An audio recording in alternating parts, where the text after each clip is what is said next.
نہیں ہے۔ آپ کسی شخص کے پاس بیٹھ کے دیکھیے، اس سے ڈیل کر کے دیکھیے، اس سے کوئی معاملہ کیجیے، آپ کو محسوس ہوگا کہ آپ انسان سے ڈیل نہیں کر رہے ہیں۔ کوئی بچھو ہے، کوئی بھیڑیا ہے، کوئی اژدہا ہے، وہ آپ کو ڈنک مارتا ہے جب آپ سے ڈیل کرتا ہے، جب آپ سے معاملہ کرتا ہے۔ تو لہٰذا سب سے پہلی صفت جو یہاں اللہ تعالیٰ نے اپنے خاص الخاص بندوں کی بیان کی وہ یہ ہے کہ ان کے اندر انسانیت کا جوہر پایا جاتا ہے، وہ انسان ہے۔ پھر فرمایا وَإِذَا خَاطَبَهُمُ الْجَاهِلُونَ قَالُوا سَلَامًا، کہ جب ضدی اور جھگڑالو قسم کے جاہل لوگ ان کے منہ آتے ہیں تو وہ ان کو سلام کر کے ان سے الگ ہو جاتے ہیں۔ یہ دوسری صفت ہے بندہ مومن کی کہ اس کے اندر معقولیت پائی جاتی ہے، وہ دلیل سے بات کرتا ہے۔ اگر وہ کسی موقع پر یہ محسوس کرے کہ اس کا مخاطب اس وقت بات سننے کے موڈ میں نہیں ہے، اس وقت اس کی سوئی کسی غلط جگہ پہ اڑ گئی ہے، وہ ہلتی نہیں ہے، تو پھر وہ ضد نہیں کرتا، باسا باسی نہیں کرتا کہ جناب ابھی فیصلہ کرنا ہے، نہیں، فرمایا کہ پھر وہ سلیقے کے ساتھ اپنے مخاطب سے رخصت ہو جاتا ہے۔ قالوا سلامہ کا مطلب یہ ہے کہ وہ تو تکار کر کے اس طرح اپنے مخاطب سے جدا نہیں ہوتا کہ دوبارہ ملنے کا موقع ہی نہ رہے، نہیں، وہ جدا ہوتا ہے، سلیقے سے، خوبصورتی سے جدا ہوتا ہے، اور جاتے ہوئے سلام کر کے کہتا ہے کہ اچھا بھائی السلام علیکم، پھر ملیں گے، یعنی دوبارہ ملنے کی گنجائش رکھ کر الگ ہوتا ہے۔ یہ اس کے اندر معقولیت کی بات ہے، ضد نہیں کرتا کہ ابھی فیصلہ کرنا ہے، ابھی بنوانا ہے، ناؤ اور نیور کی بات نہیں کرتا۔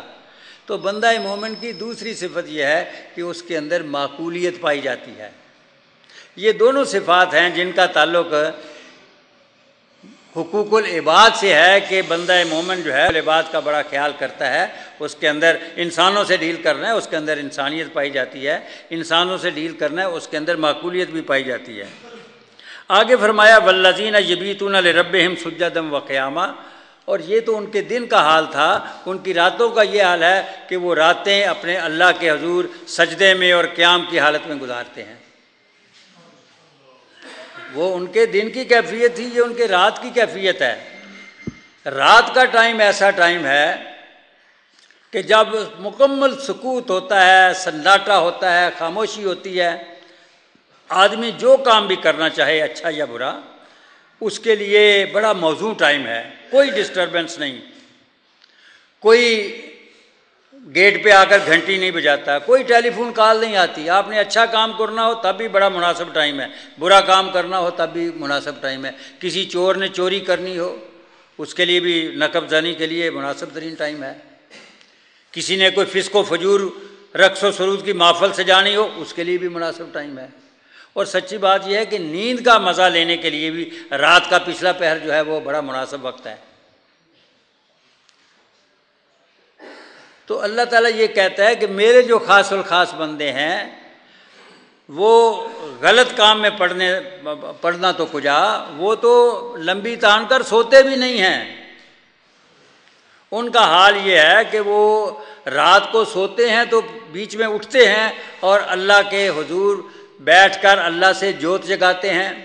اللہ سے تعلق قائم کرتے ہیں، اللہ سے اپنے گناہوں کی معافی چاہتے ہیں، اللہ سے اور اچھے کام کرنے کی توفیق طلب کرتے ہیں، دعائیں مانگتے ہیں، نوافل پڑھتے ہیں، قرآن مجید پڑھتے ہیں۔ تو بندہ مومن کی ایک صفت یہ بھی ہے کہ وہ رات کو بھی لمبی تان کے نہیں سوتا، اور اللہ تعالیٰ کو اپنے بندوں کی یہ صفت بڑی پسند ہے کہ اللہ کا کوئی بندہ رات کے پچھلے پہر اٹھ کر اس کو یاد کرے۔ اور آپ جتنے بزرگوں کے حالات پڑھیں گے، جتنے انبیاء کے حالات پڑھیں گے، ان کے اندر یہ صفت پائی جاتی ہوگی کہ وہ رات کو پچھلے پہر اٹھ کر اپنے رب کو منانے کی، اپنے رب کے ساتھ اپنا تعلق استوار کرنے کی کوشش کیا کرتے ہیں۔ عطار ہو، رومی ہو، رازی ہو، غزالی ہو، کچھ ہاتھ نہیں آتا بے آہ سحر گاہی، یہ رات کے پچھلے پہر اٹھ کر نرم گرم بستر کو چھوڑ کر ٹھنڈے پانی سے وضو کر کے اللہ کے دربار میں جب ساری کائنات سو رہی ہوتی ہے یا لوگ مختلف طرح کے غلط کاموں میں مصروف ہوتے ہیں تو بندہ مومن جو ہے وہ اللہ کے ساتھ اپنا تعلق جوڑنے کی کوشش کرتا ہے۔ تو حضرات یہ دیکھیں ہمارا دین جو ہے یہ حقوق اللہ اور حقوق العباد کا مجموعہ ہے۔ پہلی دو باتیں جو تھیں وہ حقوق العباد سے تعلق رکھتی تھیں، یہ جو بات ہے یہ حقوق اللہ سے تعلق رکھتی ہے۔ تو ہمارے دین کے اندر یہ چیز پائی جاتی ہے کہ حقوق اللہ اور حقوق العباد دونوں ساتھ ساتھ چلتے ہیں، دونوں کو سائملٹینیسلی ادا کرنا چاہیے۔ یہ نہیں ہونا چاہیے کہ اللہ کے حقوق ادا ہوں تو بندے کا حق ضائع ہو جائے، اور بندوں کے حقوق ادا ہوں تو اللہ کا حق ضائع ہو جائے۔ دونوں حقوق ادا کرنے ہیں اور سائملٹینیسلی یک وقت ادا کرنے ہیں۔ مولانا اشرف علی تھانوی رحمۃ اللہ علیہ نے ان آیات کے حوالے سے ایک ایسی بات کہی ہے جو مجھے کسی اور مفسر کے ہاں نہیں ملی۔ وہ کہتے ہیں کہ دیکھیں، اللہ تعالیٰ نے حقوق العباد کا پہلے ذکر کیا ہے، حقوق اللہ کا ذکر بعد میں کیا ہے۔ اللہ تعالیٰ نے اپنے خاص الخاص بندوں کی انسانیت کا، معقولیت کا پہلے ذکر کیا ہے، ان کی شب زندہ داری کا، ان کی تہجد گزاری کا ذکر بعد میں کیا ہے۔ آخر کوئی تو بات ہے کہ اللہ تعالیٰ نے پہلے حقوق العباد کا ذکر کیا ہے، بعد میں حقوق اللہ کا ذکر کیا ہے۔ قرآن مجید کا آپ مطالعہ کریں تو آپ کو معلوم ہوگا کہ قرآن مجید کا بیشتر حصہ جو ہے وہ حقوق العباد پر مشتمل ہے۔ اور سچی بات یہ ہے کہ لوگ حقوق اللہ تو ادا کرنے میں کچھ نہ کچھ مستعد نظر آتے ہیں آج بھی، لیکن حقوق العباد ادا کرنے کے معاملے میں لوگ جو ہیں وہ لاپرواہ ہیں، بے پرواہ ہیں، غافل ہیں۔ حالانکہ اللہ تعالیٰ نے یہ قاعدہ مقرر کیا ہوا ہے کہ اگر کوئی اللہ کے حقوق میں کوتاہی کرے گا تو اللہ اس کو معاف کر دے گا، اگر وہ اللہ سے معافی مانگے، اور اللہ غفور الرحیم ہے۔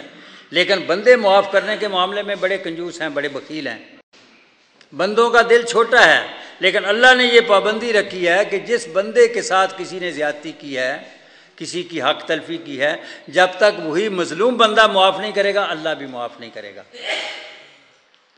تو لہٰذا حقوق العباد کی طرف ہمیں زیادہ توجہ کرنی چاہیے۔ اور مولانا اشرف علی تھانوی رحمۃ اللہ علیہ فرماتے ہیں کہ میرے پاس کوئی بندہ مرید بننے کے لیے آتا ہے تو میں اس کو پہلے دن ہی کہہ دیتا ہوں کہ اگر انسان بننا ہے تو میرے پاس آؤ، بزرگ بننا ہے تو کسی اور کے پاس جاؤ۔ میں انسان بناتا ہوں، بزرگ نہیں بناتا۔ اور وہ کہتے ہیں انسان بننا مشکل ہے، اگر انسان بن جائے تو بزرگ بننا اس کے لیے کوئی مشکل نہیں ہے۔ لہٰذا وہ کہتے ہیں کہ اگر میرا کوئی مرید کسی وقت اس کیفیت میں ہو کہ رات دیر تک جاگتا رہا تھا، اس لیے فجر کی نماز جو تھا اس کی قضا ہو گئی یا جماعت مس ہو گئی، تو کہتے ہیں کہ میں اس چیز کو برداشت کر لیتا ہوں کہ کوئی بات نہیں، اللہ اس کو ٹھیک کر دے گا، اس کی غلطی ٹھیک ہو جائے گی، یہ اپنی غلطی پر قابو پا لے گا۔ لیکن اگر مجھے اپنے کسی مرید کے بارے میں یہ معلوم ہو کہ اس نے کسی سے بدمعاملگی کی ہے تو پھر میں